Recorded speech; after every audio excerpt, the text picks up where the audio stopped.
the minute you're in, and you know this, they're training you to be a leader. Mm-hmm. And it's because within 4 years, if you re-enlist, you are going to be a leader. And after 4 years, you're going to be leading the guys coming out of boot after you're an E5. And so getting that training from the get-go is invaluable throughout, because you take that with you into every job you go. You go in with the mindset like, not only do I have to learn my job, I got to learn the next guy up's job too. Mm-hmm. And I see a lot of service guys do that. Every guy I've worked with, or every guy or gal, I say guy, I've worked with plenty of ladies, service member ladies, who have that same mentality too. And they're working not only on their stuff, but like, you're getting qualled so you can be E6, and that translate over. And so there's a lot of skills you learn, not only leadership, but like I said, how to keep and manage processes, constantly record keeping everything. Yeah. It's funny because in the job I was in, I had been doing the technical side, but at the same time, I knew I wanted to get into management. And so I was putting myself out there learning other people's jobs. And then I was being reprimanded by, civilian counterparts for doing so, basically telling me to stay in my lane. Not just like you're saying in the military, you have to know the next rank up, right. Kind of dress for the job you want, that kind of mindset. But when I got into the civilian world, they put that leash on me. It was very different. Nobody wanted me to learn above where I was, which essentially got me to where I'm at today. So it was a blessing in disguise. So, but speaking of learning processes and then kind of transferring them out, and getting out, was that your choice? Yeah, definitely. I made up that decision. Like I said, I had an experience about halfway through my enlistment where I knew I was out, and I knew I was going to go on to do, well, it wasn't set in stone, but this was definitely kind of floating around my mind. What I'm doing now, setting out and getting my education in the field that I chose. And then we went, and this is one of your questions you hit on that you noticed in an interview where I brought up that I had experiences outside the United States that kind of led me down this path. And what it was, we went into East Timor just to kind of run some aid. There had been they had voted to secede from Indonesia. They wanted to be independent, and they voted to be independent. And Indonesia invaded that small nation and basically just started killing everyone who voted for independence. And so a NATO-led force, I think it was led by Australia, but there were some Americans and some other countries in there, went in there, stopped the violence. This was in 2002. So in 2003, we went in there as on our way to the Middle East. On our way back from my second deployment. We stopped in this nation, and we're kind of doing support nation rebuilding efforts. And we went on this little island for about 5-6 days, and we volunteered. We helped bring in food aid, medicine, stuff like that. We helped do some construction work on basically an orphanage that was left. We were there. The place we were at was basically an orphan camp for all the kids who were left without parents after the violence. Mm-hmm. And, when you see that at 21, you start to reckon, you have to start to reckon with those things that you never, like I said, you take for granted as an American, because we have pretty peaceful, modernity as the exemplar.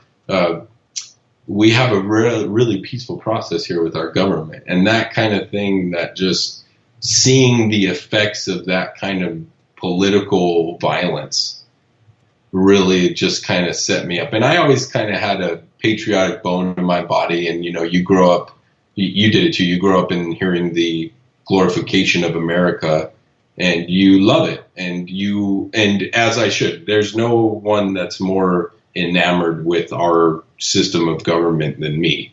Yeah. I just get pretty fired up when I see perversions of it.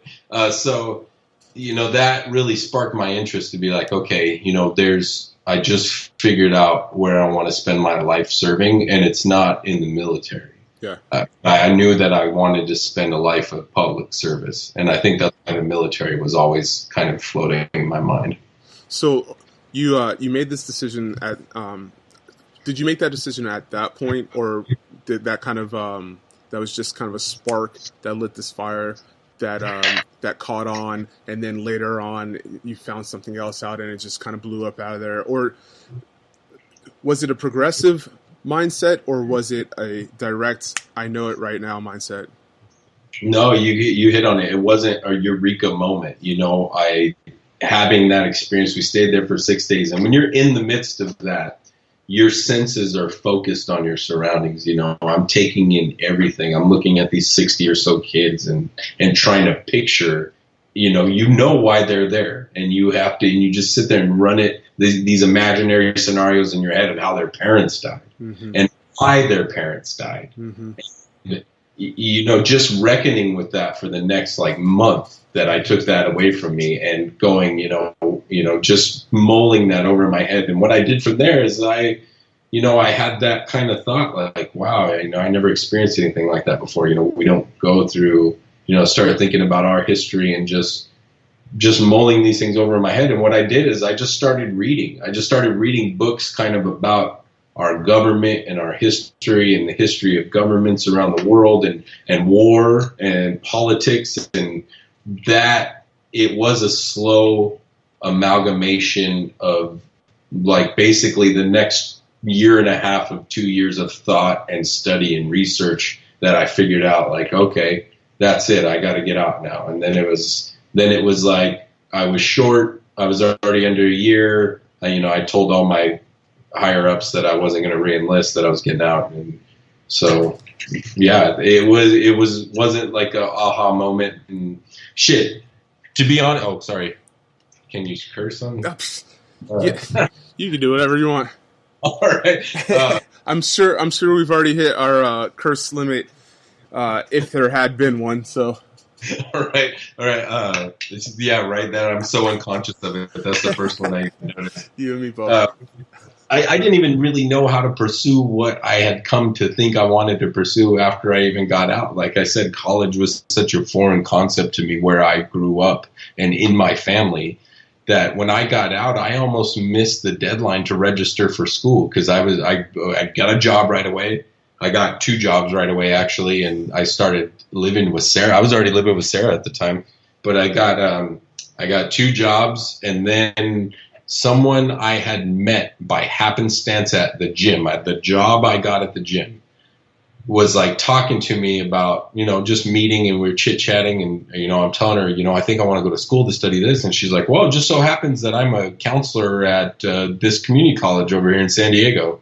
Oh, really? Yeah. Well, you should actually get on it. If you apply now, you might get in for the spring semester. And I was like, oh, okay, what do I have to do? I had no clue. None of that. Yeah. And I didn't get any of that. It's not like when we did our transition school, you do that transition school where it's 3 days of the tamp and tap. Yeah, set you up for whatever.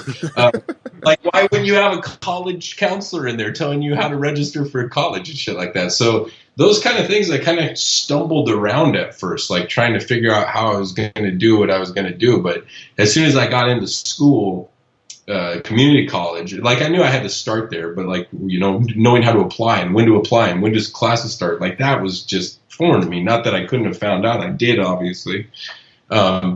But it's just, and I think a lot of guys are in our situation, or in my situation. They come from a small town, that same mentality. You don't really have to leave here. I mean, most of the people I graduated high school with never left that place. Yep. They're still there. Yep. And so, you don't know about these things, and you're kind of at a deficit. I think a lot of veterans, when they get out and they make that transition, that is a bigger deficit for them. So what helped me once I got into school, and what I helps guys coming out, and even guys, I think this would help guys who were in 12 years and got out, or in 18 and are starting school up again. Mm-hmm. The Veterans Resource Center on campus is probably one of the best resources for us. Say it again, you cut out the... Oh, you're Vets Resource Center on college campuses. Yep. They're key. I mean, you go in there, they're going to tell you all your counseling, where to go get help, because Like, yeah, now I'm at where I'm at, and you look, oh, Andrew has degrees from these schools, and he's got multiple degrees, and now it's this and that. Man, I had to learn how to write a proper sentence and do a paragraph correct when I first started out. Not that I couldn't do it, but like, you don't know that stuff. Yeah. You know what you don't know, man. And finding people and that's the thing. That's it. That sums it up. You don't know what you don't know. Like, you don't even know what questions to ask. So surrounding yourself with those people, professionals from different areas, and relying on them and just asking them help. Like, what do I do? Ask them that. What do I do? And they'll help build you that roadmap to find out what you need to do to reach your end goal. Because my end goal was clear. I want to spend a life in helping as many people as I can. And I feel I can do that through the political process. How do I get there? Yeah. We go rely on the counselors and the career professionals and stay up their butt, man. That's what they're paid for. So there's a moment that I kind of want to tap back into. You made this decision, and this had never occurred to me until I had a conversation with the gentleman probably about 2 months ago. But you made a decision to get out. I did not make a decision to get out. I was forced out, and I wanted to be a career Marine. However, this gentleman had told me when I made the decision to get out, I had been treated like I had a dick on my forehead. Like, nobody wanted to talk to me. Everybody was shying away from me. They put me into an S shop far away. He was just saying that he had been shunned from the rest of the unit because he was no longer, I guess, a team player. Did you kind of did you experience that at all? Yeah, man. I got a great getting out story. So like I said, about 8 months left. That's when I knew, and I went and told everybody I wasn't realistic, because that's when they started talking to me about it, and I was called into my Master Chief's office, which is like my gunny. And they start talking to you about re-enlisting and stuff, and I'm like, no, I think I'm done. And like, I had to come back and sit with my Master Chief like 2-3 different times and have a conversation about getting out. And like, some pretty like nasty things were said in those things, like pretty disparaging kind of like, discouraging types of things were said to me in those meetings with a Master Chief. And I'm like, what is it to you? You got hundreds of new guys coming in every day. I saw them at boot camp. What do you care if I leave, But, you understand the economics of it. It's a real incentive to keep people. But it did change. So this was kind of funny. I get back, I make that announcement. I'm getting out. I'm short. I'm going to do my time. I'm not re-enlisting. I'm out of here. I go through this, and for the next month, I go through these, talking to my chiefs and talking to different other, E6s and stuff, telling me about what a great career it is, move, and all this stuff. And they really did. And then once they see that you're like, no, I'm good. Yeah, you really are kind of like, okay, there's no reason to carry on with you anymore. Yeah. Like, no, we're still friends. We just spent the last 4 years doing the same thing together. Like, that's not going to change. But they really do kind of like, okay, like, you're kind of cut off. You're not in the gang anymore. You're going to leave us. And I think that it's almost justified, not somewhat, like, maybe not from the higher ups, but I can see like your closer guys like, oh man, they feel like betrayed a little bit, maybe. Mm-hmm. And I think people who are careers and you tell them like, no, this isn't for me. I think some of them take it personally, like you're dissing what they've decided to do for a life. Yeah, I can see that. So I think there is some of that animosity builds. And the same thing happened to me. I accidentally broke my leg by just a weird freak accident. So I ended up at Balboa for like a week. When I came back to the ship, they had thrown out all my stuff, including my dress uniforms, all my medals. Everything was gone. And I was like, what the fuck was that? Like, that was all my shit. You didn't just throw it in a sea bag for me at least and throw it in the locker? Like, they just got rid of me. Yeah. And it like, I was like, I wasn't gone. I was at the hospital for a month. Like, I didn't die or anything. And it kind of, I lost all of that stuff I wanted to keep as memorabilia. And I know I could replace, I've just been lazy about it. But, like, there is that mentality that it happens. Yeah. And I wouldn't say that, some guys probably might not experience it. Some guys maybe experience even worse than I did. Yeah. But I had such a hard time when I came back from the hospital. trying to finish up my enlistment with my ship. You're supposed to go through this whole